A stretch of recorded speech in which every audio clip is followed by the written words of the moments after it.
Cześć, witam Was na kanale Captain Chocolate Cake.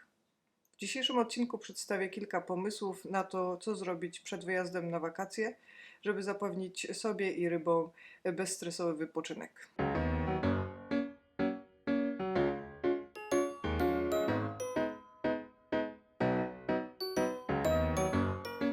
Właśnie zaczął się sezon urlopowy i nie wiem, czy już zastanawialiście się, co zrobicie ze swoimi rybami podczas tego, kiedy wyjedziecie na wakacje.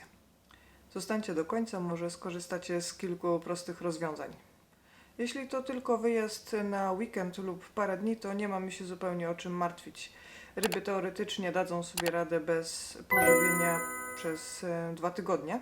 Natomiast jeśli mamy dobrze przecyklowane akwarium, to też powinno sobie dać radę przez te kilka dni czy do tygodnia bez podwianek wody. Co jednak zrobić, jeśli nasz wyjazd będzie trwał dłużej, ponad tydzień, na przykład 2 tygodnie lub też miesiąc?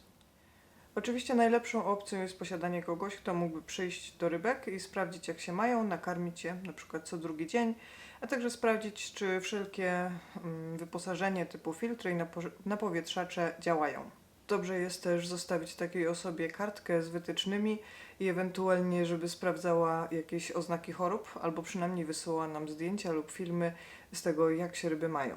Musimy też pamiętać o tym, że jeśli powierzymy tą opiekę nad naszymi rybami nie akwaryście, może dojść do sytuacji, w której ta osoba może je przekarmić. Właściwie nie ma nic gorszego od przekarmiania ryby, zwłaszcza podczas naszej nieobecności, bo oczywiście możemy się spotkać z sytuacją, kiedy nasz cykl runie w gruzach na skutek za dużej ilości pokarmu, który będzie się rozkładał, a także zbyt dużej ilości odchodów. Najlepszym rozwiązaniem w takiej sytuacji byłoby zostawienie jedzenia poporcjowanego, na przykład paletek, które ta osoba mogłaby dawać. Dobrym rozwiązaniem są takie pojemniczki na lekarstwa, do których możemy dać porcje na każdy dzień czy co drugi dzień. Zdaję sobie też sprawę z tego, że nie możemy oczekiwać od znajomego czy sąsiada, że będzie gotował brokuły, groszek i obierał owoce naszym rybom. Dlatego najlepiej zdecydować się na jakiś pokarm, który nasze ryby tolerują i dobrze się po nim czują. Musimy też pamiętać o ważnej kwestii, mianowicie takiej, komu powierzamy klucze z naszego domu i czy jest to osoba na tyle zaufana, że może po prostu przyjść i wyjść. Są też takie serwisy, na przykład w Irlandii popularne są usługi, że ktoś przychodzi do domu i albo wyprowadza psa czy kota, zajmuje się, a także karmi ryby. Niestety są to usługi dosyć drogie, natomiast korzystając z takich serwisów mamy pewność, że jest to osoba sprawdzona, ma referencje, a także jest sprawdzona przez lokalną policję. Moim zdaniem cena jest bardzo nieadekwatna do jakości usług i tego, co się w ogóle robi przy rybach w ciągu dnia, także najlepiej jest powierzyć taką opiekę nad rybami komuś znajomemu. No ale co zrobić, jeśli nie mamy nikogo takiego, kto mógłby przyjść i zająć się naszymi rybami? Po pierwsze musimy się upewnić, że cykl w naszym akwarium działa bez zarzutu. Bardzo dobrze jest wykonać testy przed wyjazdem, a nawet powtarzać je przez kilka dni przed wyjazdem, żeby mieć pewność, że wszystko jest w jak najlepszym porządku. Wtedy możemy nakarmić ryby, zmienić wodę. Polecam bardzo dużą podmiankę wody, może być nawet 50%. No i wtedy wyjeżdżamy. Mamy kilka opcji, jak nakarmić nasze ryby podczas wyjazdu, kiedy nikt nie będzie mógł przyjść i się nimi zainteresować. Opcja numer 1 to tak zwane jedzenie weekendowe. Sama nigdy z takiego nie korzystałam, natomiast z relacji innych wiem, że potrafi bardzo zamulić wodę. Też rozkłada się nierównomiernie, może nam w związku z tym runąć cały cykl i nie wiem, czy to jest najlepsza opcja. Opcja druga to są automatyczne podawacze jedzenia.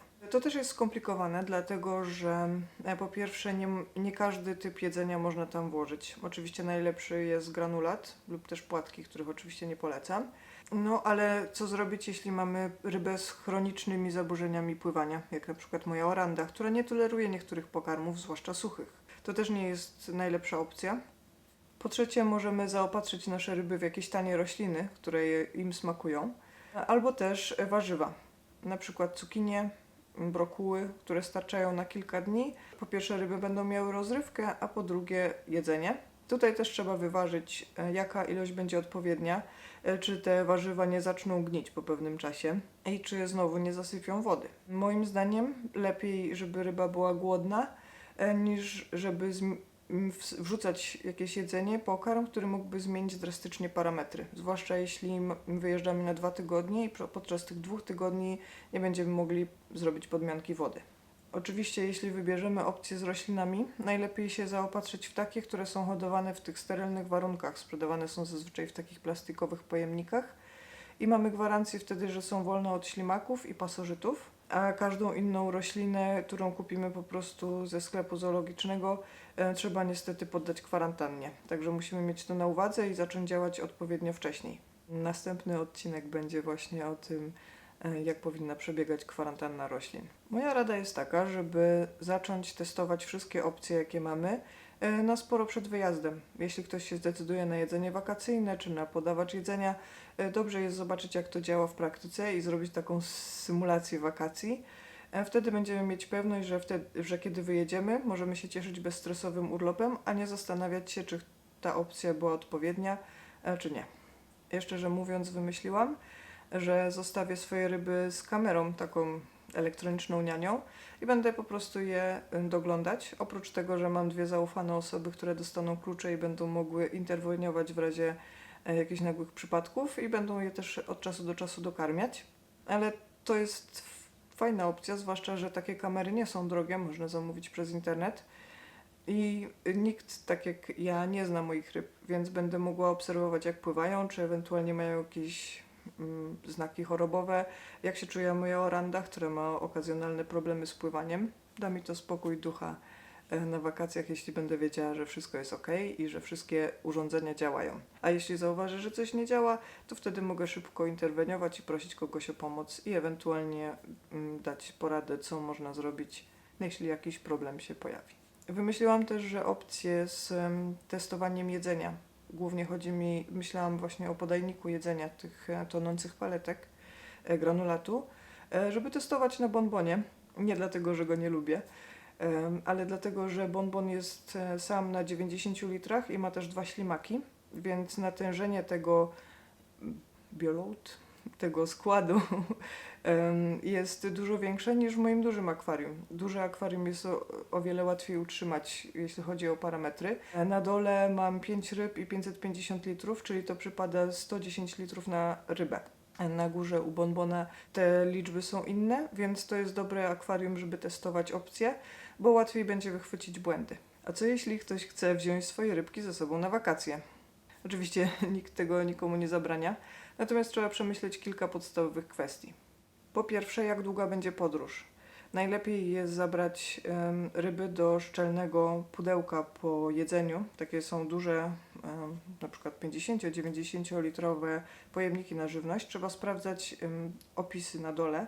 Jakby coś, to proszę się do mnie odzywać na Instagramie. Mam taką rozpiskę, jak poznać, czy pojemnik jest odpowiedni do żywności. I wsadzamy tam na powietrzacz. Ale musimy też pamiętać, że jeśli to jest długa trasa i będziemy często robić przerwy, to nie zostawiajmy ryb w samochodzie nagrzanym, albo przynajmniej kontrolujmy temperaturę, bo jak wiadomo, bardzo łatwo może się podnieść do niebezpiecznych wartości.